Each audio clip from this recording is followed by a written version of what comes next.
En collaboration avec la MRC de la Jacques-Cartier, nous vous proposons une série de tutoriels qui vous enseigneront différentes techniques en peinture. 6 artistes de la région agiront à titre de professeurs et vous partageront des trucs et astuces pour vous guider dans la création d'une œuvre. Cette série vous est présentée dans le cadre du concours La Carte de Noël régionale, un concours qui met en valeur et qui encourage la création artistique de nos artistes, qu'ils soient âgés de 5 ans ou qu'ils soient plus expérimentés. Aujourd'hui, l'artiste de Sainte-Brigitte de Laval, Marilyn Bombardier, vous guidera dans la réalisation d'un renne et d'un pingouin à l'aquarelle, un médium qu'elle connaît bien et qu'elle utilise depuis qu'elle a 8 ans. Grâce à ses œuvres colorées, originales et un brin ludique, elle a remporté à plusieurs reprises le prix dans la catégorie Artistes de loisirs du concours La Carte de Noël régionale. Installez-vous avec vos enfants, visionnez la capsule et sortez vos pinceaux et surtout, laissez aller votre créativité. Bon visionnement! Bonjour, mon nom est Marilyn Bombardier, je viens de Sainte-Brigitte de Laval. Aujourd'hui, nous allons faire un tutoriel à l'aquarelle avec un pingouin et un renne. Donc, le matériel que nous allons avoir besoin aujourd'hui, mes petits amis vont vous les présenter. Donc, ici, j'ai du papier aquarelle et c'est très important. Le papier aquarelle est plus épais. C'est important d'acheter ce type de papier-là puisque quand on peinture, il ne fait pas de trous. On peut mettre beaucoup d'eau dessus. Donc, ensuite, une planche pour pouvoir fixer notre papier aquarelle, de l'eau, une palette d'artiste ou deux, de l'aquarelle liquide, du tissu facial, un crayon mine et une efface, du sel, du ruban adhésif beige et une canne de Noël. Ben oui, une canne de Noël, c'est pour se mettre dans l'ambiance. Et voilà. N'oublions pas les pinceaux de différents formats. Avant de commencer, je voulais vous dire qu'il est important de préparer sa palette d'artiste d'avance. La palette d'artiste avec l'aquarelle liquide, lorsque vous versez une petite quantité à l'intérieur, ça prend plusieurs jours avant de sécher. Donc, c'est important d'être patient, de la faire plusieurs jours d'avance. Et voilà. Ensuite, le papier aquarelle a besoin d'être fixé, puisque si le papier n'est pas fixé et il est humide, il s'enroule sur lui-même comme ceci et ça crée un tube. Donc, c'est très important de le fixer avec du ruban adhésif, comme ceci.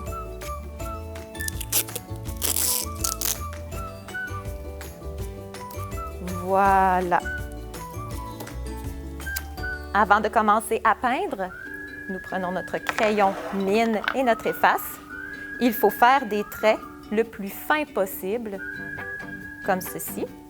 Voilà. Nous sommes prêts à commencer à peindre. Donc, je prends de l'eau, beaucoup d'eau. Je vais commencer par faire le ciel ici. Donc, j'ai besoin de beaucoup d'eau pour créer un effet flou, puisque l'aquarelle se travaille toujours du plus flou au plus précis, du plus pâle au plus foncé. Donc, nous allons commencer le ciel ici avec beaucoup d'eau. Vous mettez de l'eau où il doit y avoir de la peinture. L'eau, c'est comme le chemin de la peinture. Où il y a de l'eau, il va y avoir de la peinture. S'il n'y a pas d'eau, il n'y aura pas de peinture. Voilà, commençons avec le jaune. Je fais des petits coups comme ceci pour déposer les pigments. Je change rapidement de couleur avant que mon papier sèche.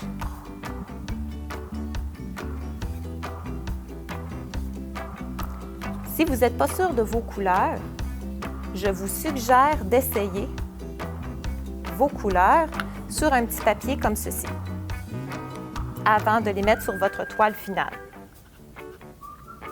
Voilà, un coup la toile terminée, le ciel terminé, rapidement, j'enlève avec le tissu facial, j'essuie l'eau sur mon pinceau comme ceci et je vais imbiber la couleur qui est en excédent.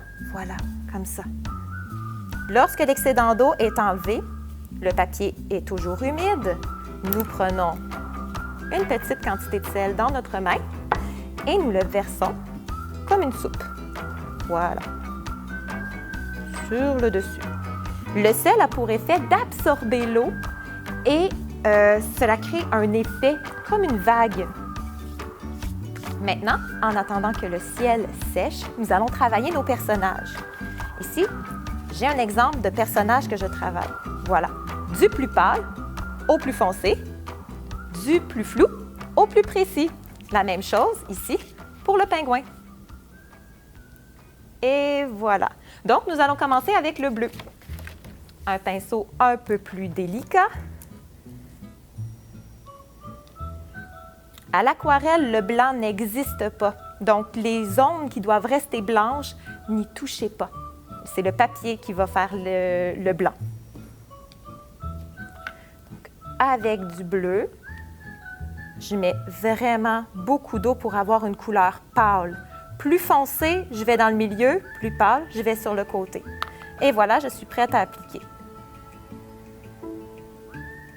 Pour pouvoir faire un petit dégradé, j'essuie mon pinceau, je garde l'eau à l'intérieur et je viens faire une ligne pour adoucir mon trait. Le chapeau maintenant, même chose.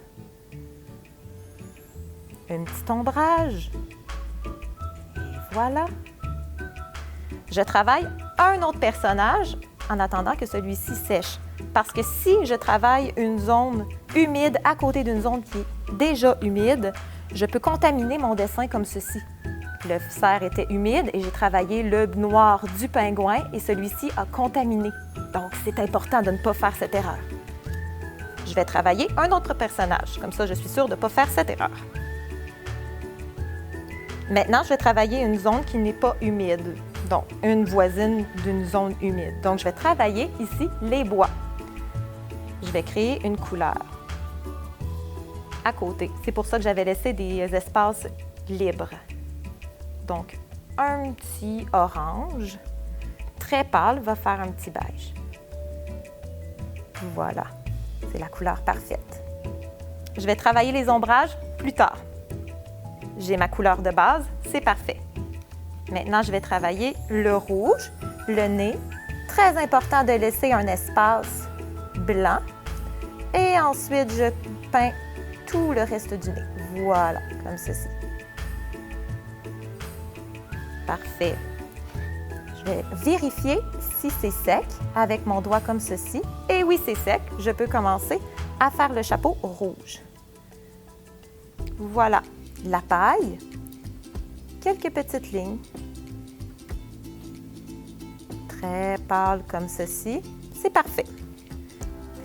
Il faut vraiment faire attention. Vous voyez ici, j'ai accroché ma main, j'ai accroché une partie qui était humide et ça l'a fait une petite tache. Je vais vous montrer tantôt comment l'enlever parce que ça peut s'enlever. J'essaie de mettre l'eau égale partout pour éviter d'avoir des endroits plus foncés, des endroits plus pâles. Voilà, j'aime bien l'uniformité. Maintenant, je vais pouvoir travailler le noir sur mon cerf. Personnellement, moi, je préfère travailler avec un pinceau qui est plus gros, avec une pointe très, très fine, mais vous pouvez utiliser des pinceaux à pointe fine, pointe large, peu importe. Donc maintenant, vous voyez, je travaille des traits beaucoup plus fins, je mets moins d'eau. C'est très, très, très important de travailler avec moins d'eau lorsque vous voulez avoir un trait plus délicat. Ici, je fais quelques lignes pour créer du poil. Ici, c'est la patte que l'on voit à l'arrière, comme si c'était à côté, comme ceci. Et voilà les deux pattes dans l'arrière, au sol. Maintenant, avant de faire le pingouin, nous allons faire une étoile filante dans le ciel pour le compléter. Et en même temps, c'est la même technique pour corriger notre petite erreur que nous avons fait ici. Voilà. Avec beaucoup d'eau, un pinceau propre, nous allons faire un petit rond. C'est ça, je vous dis, quand le papier aquarelle est très résistant, vous pouvez tourner comme ça pour enlever les pigments de peinture. Qu'est-ce qu'on ne pourrait pas faire avec un papier ordinaire? Avec un tissu facial, juste venir éponger. Voilà. Ça crée un petit espace qui est plus pâle. La même chose, nous allons corriger notre petite erreur ici. Mettre beaucoup d'eau, frotter, voilà, regardez, elle disparaît. Éponger, et voilà, notre erreur a disparu. Maintenant, avec le ciel qui est presque terminé, juste ajouter en superposition. Hein, ça se travaille par couche, l'aquarelle, il n'y a aucun problème. Juste prendre beaucoup plus de pigments de jaune, plus foncé, faire des petites lignes d'étoiles filantes et pouvoir travailler une étoile dans le milieu du cercle blanc. Voilà, une étoile filante. Le ciel est terminé. Voilà, en somme, le pingouin est presque terminé. Il suffit de simplement faire quelques ombrages sur le chapeau et sur les pattes, sur le bec. Donc, c'est juste d'ajouter une autre couleur qui va accentuer l'ombre et la lumière. Donc, prendre un petit brun, faire juste une petite ligne. La même chose sur les pattes, une petite ligne. Voilà. Ici, si nous regardons les étapes, nous sommes rendus vraiment à la dernière étape. Ici, c'est les contours en noir. Ici, c'est vraiment de rajouter simplement quelques reflets. La même chose pour le chapeau. Effacer une petite ligne pour créer une clarté. Le pingouin est terminé. La même chose pour le renne. Il suffit juste de mettre quelques ombrages et lumière. Donc, avec un brun, j'aime bien le mélanger avec du bleu. Ça crée un brun foncé. Avec beaucoup d'eau, puisque je veux qu'il reste pâle, simplement accentuer certains endroits. Et pour les bois, j'utilise un brun clair. Voilà, un petit ombrage ici, petit ombrage là. Le ciel et les personnages sont maintenant terminés. Il suffit pour avoir cette toile-là, ce résultat-là, de pouvoir juste mettre quelques lignes de bleu pour pouvoir faire le glacier ou la neige. Et voilà, en tout, la peinture est terminée. Voici le résultat. J'espère que vous avez apprécié les petits conseils d'aquarelle. Je vous invite à tenter l'expérience et de faire une merveilleuse toile pour le concours de la carte de Noël. Bon succès! Voilà, vous savez maintenant comment peindre un renne et un pingouin à l'aquarelle. Faites l'exercice avec vos enfants, vous serez peut-être surpris du résultat. Et pourquoi pas, vous pouvez aussi envoyer vos œuvres en carte de Noël à vos proches. Ils seront ravis de recevoir vos vœux personnalisés ou encore envoyez-nous vos œuvres en participant au concours La carte de Noël régionale organisé par la MRC de la Jacques-Cartier. En plus de prix en argent, vous pourriez voir votre œuvre illustrée sur la carte que la MRC remet à tous ses partenaires.